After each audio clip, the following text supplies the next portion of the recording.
Hello everyone, welcome back to Marvelous Videos, where today we're revisiting the 80s. From campy villains with overdone makeup to skin-crawling gore, 80s horror movies had it all. Watching these films is like stepping into a time capsule, a reminder of the simpler times when you watch these movies with your friends under the blankets. In today's video, we'll be looking at vampire movies, which saw a huge boom in the 80s, and by the end, we're positive these movies will be an essential part of your next Netflix and chill session. Before we dive too deep into these vampire movies that definitely don't suck, we have a very small request. If you like our content, please support us by subscribing to the channel. It's a small click for you, but for us, it means a lot. Thank you. Let's begin.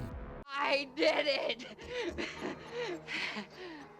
Fright Night. This 1985 movie is an absolute cult classic, and it spawned a franchise with a sequel, a comic book series, and a remake. It was written and directed by Thomas Lee Holland, who is also credited with creating the monstrous doll Chucky in the Child's Play franchise. Fright Night tells the story of Charlie Brewster, a 17-year-old horror movie aficionado who discovers that his neighbor, Jerry Dandridge, is a murderous vampire. Charlie tries to warn his family and friends about Jerry, but he's not taken seriously, so he approaches Peter Vincent, the host of his favorite show, Fright Night. Peter also used to play a vampire hunter in movies. Peter, like the other adults in the movie, doesn't take Charlie seriously at first and just chalks him up as an obsessed fan. But then he takes out his pocket mirror, upon which Jerry's reflection doesn't appear. Meanwhile, Jerry finds out about Charlie's attempts to get him arrested and begins threatening Charlie. He destroys Charlie's car as a warning to leave him alone. When Charlie continues to investigate more about him, Jerry turns Charlie's best friend Ed into a vampire and kidnaps Charlie's girlfriend Amy using hypnosis.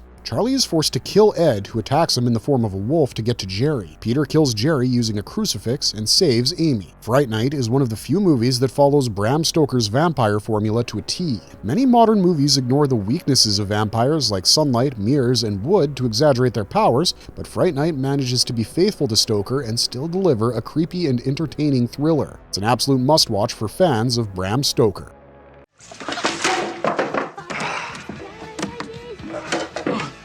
Near Dark. Catherine Bigelow's 1987 neo-Western horror movie, Near Dark, follows Caleb Colton, a young man who's turned into a vampire by a beautiful woman called May. May decides to take him into her coven, but the other vampires are reluctant to let him in. Their leader, Jesse Hooker, decides to give him a chance to prove himself. Soon, Caleb forges a camaraderie with the group even though he hates to kill, and May has to feed him from her wrist. Homer, a child vampire in Jesse's group, meets Caleb's sister Sarah and kidnaps her to turn her. Caleb objects, resulting in a fight, and he manages to escape with Sarah. Caleb undergoes a blood transfusion which turns him human again, and Jesse's group attacks them again, but May helps Caleb defeat and decimate the group. She then undergoes a blood transfusion as well. Near Dark, despite having a cult following now, was a critical box office failure. Tangerine Dream's soundtrack is more than just apt, and the camera work is impressive, but the main reason for you to watch this movie would be the spectacular acting of Bill Paxton as Severin, the vicious vampire. If you like road movies and vampires, this is definitely a flick for you.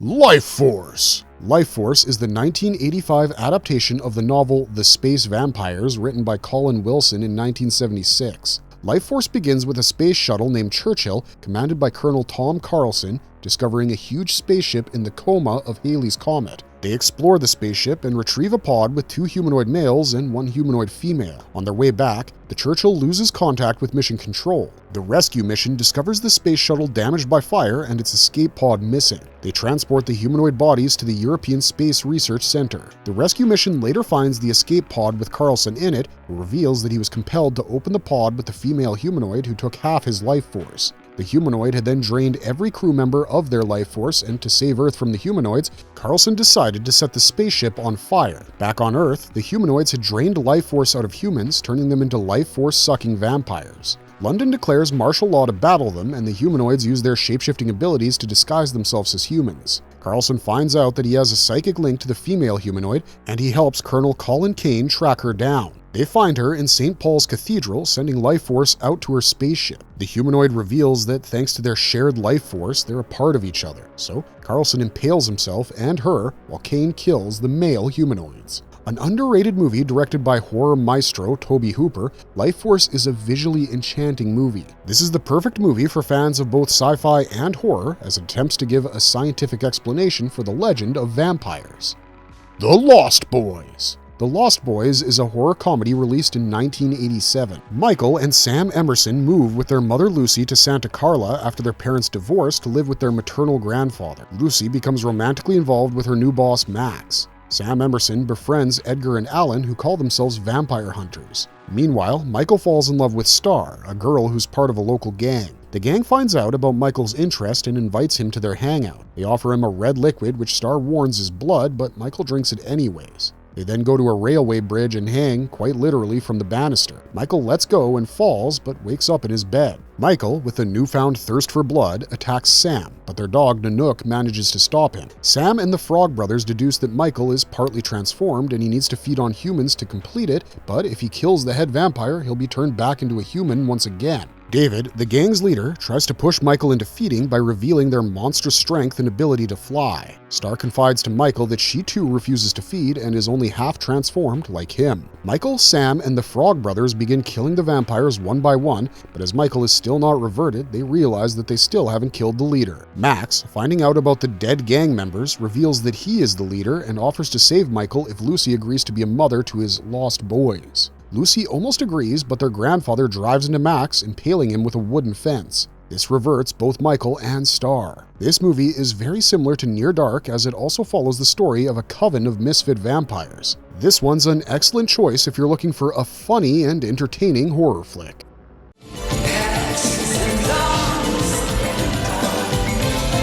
Vamp.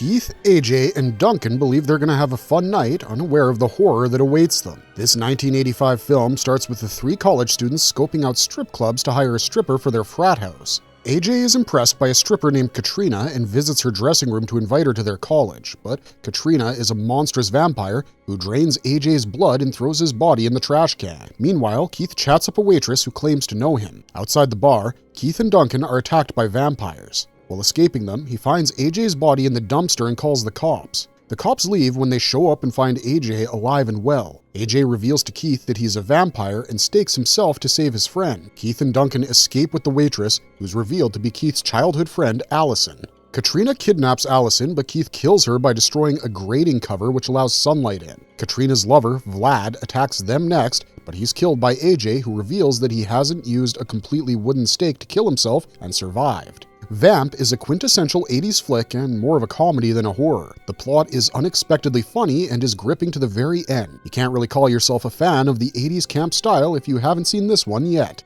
The Hunger. This 1983 movie is Tony Scott's directorial debut and is an adaptation of Whitley Strieber's novel of the same name. It's the twisted tale of Miriam Blaylock, an ancient vampire who promises eternal youth and immortality to her lovers. Her current husband, John, a cellist, was turned 200 years ago. Together, they prey on young people in the pretense of teaching music. John begins to rapidly age and seeks out a gerontologist called Dr. Sarah Roberts. Sarah sends him away, assuming he's delusional. John, desperate to stop his aging, kills and feeds on one of his students, but it does nothing to help him. As he begins to age rapidly, he crumbles, begging Miriam to kill him. Miriam tells him that she can't and lays him down in a coffin in her basement, which is full of her old decrepit lovers, immortally in pain. Sarah visits the Blaylock residence to check up on John, and Miriam turns her. She tries to explain vampirism to Sarah, but she leaves repulsed. The next day, she's extremely sensitive to sunlight and has no appetite. Her blood tests reveal that a foreign invasive blood type is taking over her own. To find an explanation, she visits Miriam and confronts her, but her new transformation has rendered her weak, causing her to pass out. Sarah's husband visits Miriam with hopes of finding Sarah, but the hungry Sarah ends up killing her husband and feeding on him. Miriam, happy to have found a new consort, begins to tell her about being a vampire. Sarah appears to be pacified, but she cuts her own throat and forces Miriam to drink her blood. This rapidly ages Miriam while her old lovers finally cease to exist and become dust. If you're bored of the same old takes on vampires, The Hunger could be the right movie for you, as it has a horrific take on immortality. Would you want to be alive if you couldn't have the luxuries of youth? Let us know in the comments down below.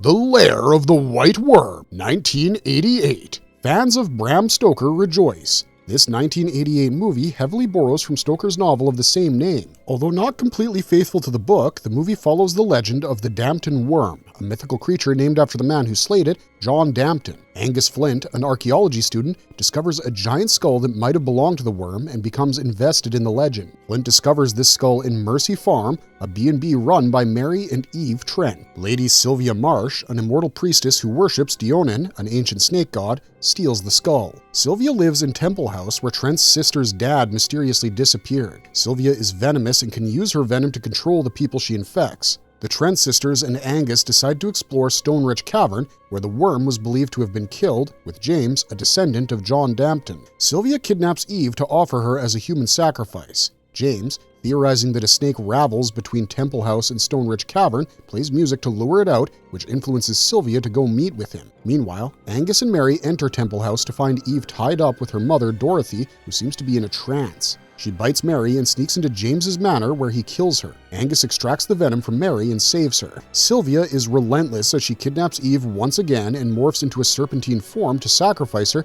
but Angus and Mary prevent it by pushing Sylvia into the sacrificial hole where Dionin was waiting. Angus then detonates a grenade and kills the serpent. The movie ends with a sinister smile on Angus's face as it's revealed to the audience that he was bitten by Sylvia. This one's for lovers of unconventional vampire tropes, as we see a serpentine vampire, which is pretty wild. Anyone Sylvia bites turns into a snapping snake. The Lair of the White Worm is a great movie to watch if you like your films to have rich lore and legend associated. After watching this, you'll surely be tempted to flip some pages of Stoker's old novel. Waxwork! To explain it simply, Anthony Hickox's directorial debut, Waxwork, is pretty much just Night at the Museum except in the horror genre. David Lincoln, a wax museum owner, invites college students Mark, Sarah, China, Gemma, James, and Tony to check his museum out. Mark and Sarah aren't affected, but the rest of the friends are trapped in the displays. Mark, while going through newspaper accounts of his grandfather's murder, recognizes the sole suspect to be resembling the owner of the wax museum. He visits his grandfather's friend, Sir Wilfrid, who tells him that his grandfather and Wilfrid had collected trinkets from the world's most evil people, and David, who used to be his assistant, had stolen the trinkets. David had sold his soul to the devil and intended to bring back the owners of the trinkets by performing Haitian voodoo. David's victims, meanwhile, reappear in the museum as wax displays. Mark and Sarah head back to the museum to burn it to the ground, but they're pushed into displays by David's butlers. They manage to escape, and Sir Wilfrid comes to their aid with a shotgun. He shoots David, but is mauled by a werewolf in the display. Mark and Sarah set fire to the museum, flee. If you're wondering, hey, where are the vampires? One of the displays in this house of horrors is Count Dracula, who preys on the visitors by turning them into mindless, blood-hungry creatures. So add this movie to your next vampire binge without hesitation. The Monster Squad, 1987. The classic monsters reunite in this 1987 movie directed by Fred Decker. Preteen fans of the Universal Media franchise band together to form the Monster Squad and come across the legendary Van Helsing's diary. The diary tells them of a magical amulet that would open a portal that banishes monsters into limbo. This can only be done once in a blue moon when forces of evil become equal to the forces of good. Realizing that the prophesized day is nearby, the squad sets out to seek the amulet, not knowing that Count Dracula too is hunting for that same trinket. Dracula assembles other monsters to help him: the Gill-Man, Wolfman, Frankenstein's monster, and the Mummy. Frankenstein's monster meets Phoebe, a member of the Monster Squad, who treats him with the humanity and kindness he always yearned for, so he becomes her friend, abandoning Dracula's mission. The squad opens the wormhole and banishes all the monsters to limbo. Frankenstein's monster bids Phoebe a tearful goodbye and leaves as he knows that he doesn't belong with humans. This one's a nostalgic treat for kids of the 80s, and it's a fun family watch. If you're eagle-eyed, you might also catch a couple of nods to those old classic Universal monster movies. Dance of the Damned, 1989. Kat Shea's Dance of the Damned is a beautiful and tragic story. A vampire meets Jody Hertz, a suicidal stripper, and offers her $1,000 to spend the night with her. They talk about their daily lives, their existential crises, their pains, and their troubles. By the end of the night, Jody isn't sure she wants to die, but the vampire, not happy about his supernatural life, enters the sunlight and kills himself. Dance of the Damned isn't your regular run-of-the-mill horror movie. It's a conversation on the simple pleasures of life and a commentary on the struggles of existence as a human. If you enjoy philosophy and long for existential conversations, you should watch Dance of the Damned. Vampire's Kiss, This 1988 dark comedy stars the eccentric Nicolas Cage as Peter Lowe, a delusional young urban professional. Peter hallucinates that a beautiful vampire named Rachel bit him. His delusions worsen as he begins to pretend that he's a vampire by hiding from daylight and wearing fake fangs. His unhinged behavior is not limited to his house as he begins to humiliate and berate his secretary, Alva. He starts catching pigeons and cockroaches to eat and begins sleeping under his upturned sofa. In this state of delusion, he attacks and kills a woman in a club. Meanwhile, Alva, unable to tolerate his abuse, tells her brother Emilio, who heads to Peter's apartment to confront him. Peter fights with Emilio and hands him a stake, asking Emilio to kill him. As Emilio drives the stake into him, he dreams of Rachel one last time. If you've been on the internet any time after the 2000s, it's impossible not to have seen scenes from this movie. Cage's legendary scorched earth acting in this movie has brought about many memes that are still used prolifically. You can't miss this movie if you have a taste for dark comedy. Sundown, the vampire in retreat. We're not letting down the Anthony Hickox fans today as we have another movie. Sundown, the vampire in retreat, centers around retired vampires who no longer want to hunt humans and have settled down in a town called Purgatory. Josek Mardulak, the wise and old leader of the vampires, invites a human engineer, David Harrison, to fix the artificial blood plant in the town. David, unaware of the vampire inhabitants, brings along his wife and daughters for a holiday in the quiet town. Meanwhile, Ethan Jefferson, one of the vampires of Purgatory, starts a revolt against Mardulak as he believes that their current life is against how a vampire should live, by hunting and drinking from humans. As a civil war begins between the two sects of the vampires, a pathetic descendant of Van Helsing arrives to shoot down all the vampires. The plot is further complicated when Harrison's wife finds out that her ex lives in Purgatory and is still yearning for her. Mardulak, who is revealed to be Dracula, defeats Ethan and his horde with the help of David and Sarah, and peace is re-established in Purgatory. This hilarious flick is a cacophony of tropes and is an absolute riot to watch. If you're allergic to jump scares but still want to watch movies with vampires, this one might be the perfect addition for your watch list. The Living Dead Girl, 1982. Jean Rollins' haunting French film, La Mort Vivante, is a horrifying celebration of friendship. Catherine, a young woman, is brought back to life as a vampire from a toxic spill on her gravesite. She goes back to her childhood house where her friend Helene finds her. Finding out that she's turned into a vampire, Helene hunts for her, bringing her victims to feast on. After some days, Catherine begins to regret her monstrosity, and she frees the young victim Helene brings her. She stops feeding and detests herself. Catherine begs Helene to kill her, but she offers herself, and taken over by her hunger, Catherine devours her best friend. The Living Dead Girl, like most of Jean Rollins' movies, is slow-paced. It's a staple of French horror cinema and is hauntingly beautiful. The Living Dead Girl is an excellent movie if you want to shed a few vampiric tears. Marvelous verdict! So these are the vampire movies that you need to watch to clear the cobwebs off the 80s. Refresh your memory and get in touch with your more monstrous side, and let us know if we missed any of your favorite 80s vampire flicks in the comments section down below. Don't forget to let us know which of these movies was your fave, and if you liked our content, don't forget to leave a like and subscribe to us if you haven't already. Thanks for watching, stay safe out there, and have a marvelous day.